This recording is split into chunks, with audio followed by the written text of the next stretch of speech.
Peace and love, creatives. It is Posca time. I don't know if you remember. I'll try to remember to put it in a little like pop-up right here somewhere.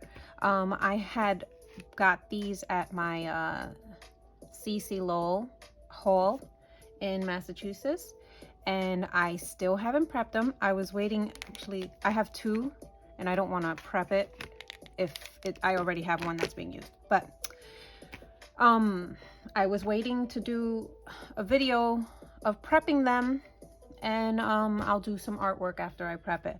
But there's something else. Hold on. Without dropping anything, I hope. I also ended up getting these, and they big boys.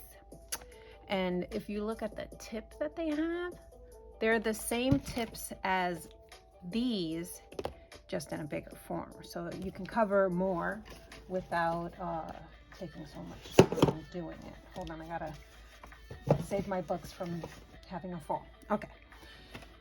So that's what we're gonna do.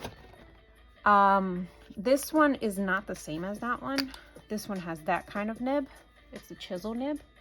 Hold on, there we go. It's a chisel nib. So that's the nib that has. And then if I show you, and then can you see that? Yeah, this one has a bullet nib. So that's a bullet nib. That's a chisel nib. Chisel nib is good though, especially in this color.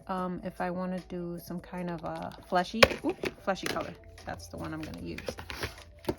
So what are Posca pens? Posca pens, Posca markers.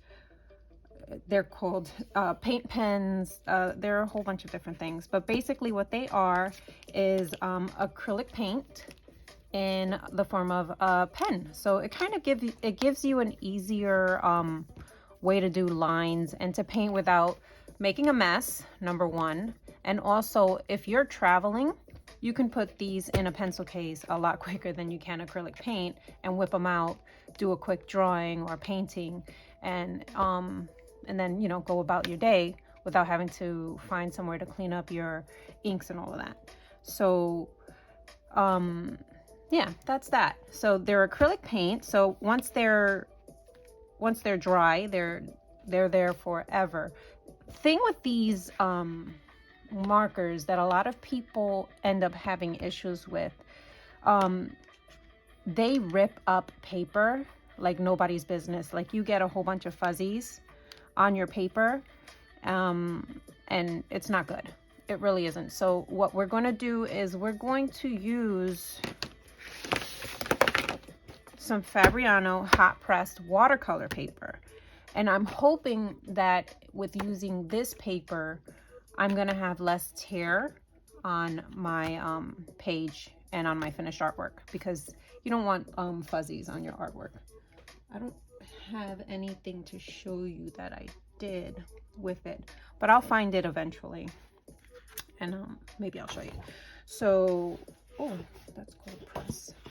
No, I'm not going to do cold press. I'm going to do a hot press. Yeah, let's get into it. Okay, I got my paper set up, and I'm going to move my pens on this side. And I'm going to move the one that's not open out. Okay.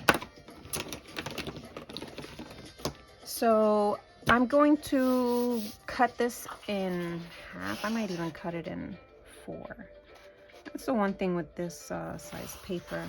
I got it thinking that I'd be able to make my sketchbooks with it, but making a sketchbook page this size is kind of it's not cool. But then when you go down, you know, you cut it in half again, it's still an not odd, but it's a smaller photo than what I want sometimes. It would be, I'll show you one of the books I'm making. It would be this size, the next size down, which is nice. I don't have a ruler. Let me see. So this ends up measuring 7 by 4. 7 by 5.5. So that's the only issue I have with the paper. I should have gone, because this one is 11 by 14. Maybe if I would have gone with a 9 by whatever it is, I would have a more decent size. Okay. So I think for the sake of prepping the markers, we're going to do a smaller size page. Okay. Yes, I have very fancy tools that I use to score my paper. Okay. So with the Posca paint pen, oh, my dog is calling me. Hold on. So with the Posca paint pen, you have your nib. That's not, there's no paint on it or anything. And what you have to do is you have to give it a really good shake to get the acrylic all mixed together, because it becomes separated if it's sitting, which is fine, it's normal, but you don't want to paint with separated paint. So give it a good shake, and that I'm going to do to each and every one of my Poscas, and then I'm going to prep them. So let's get this. Okay.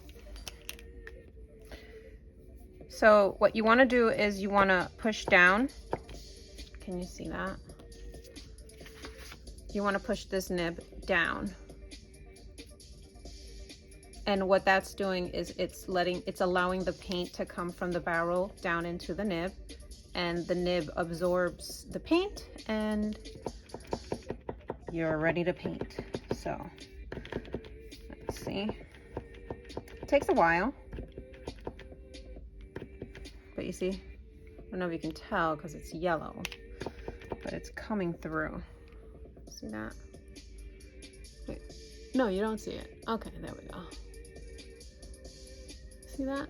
See how it's all getting absorbed into the nib? Okay.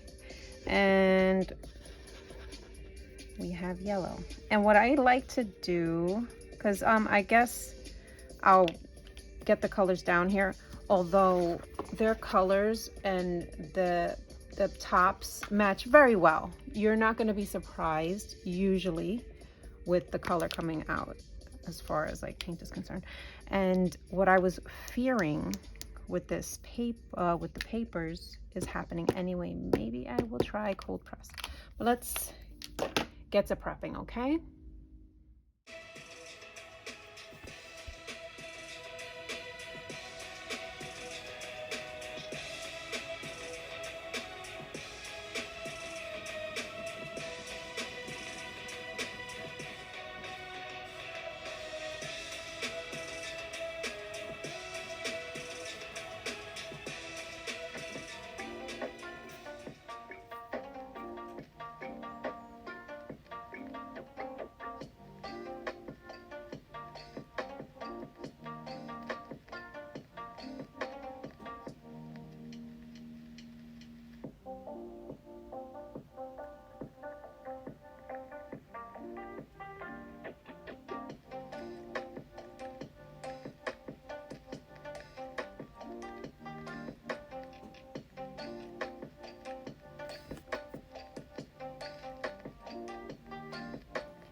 Okay, guys, this, I honestly didn't know what I was going to paint, but what better than Gojo, right? It came out cool.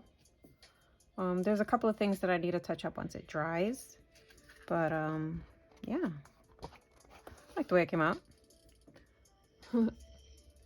Okay, well, thanks for watching. Peace and love.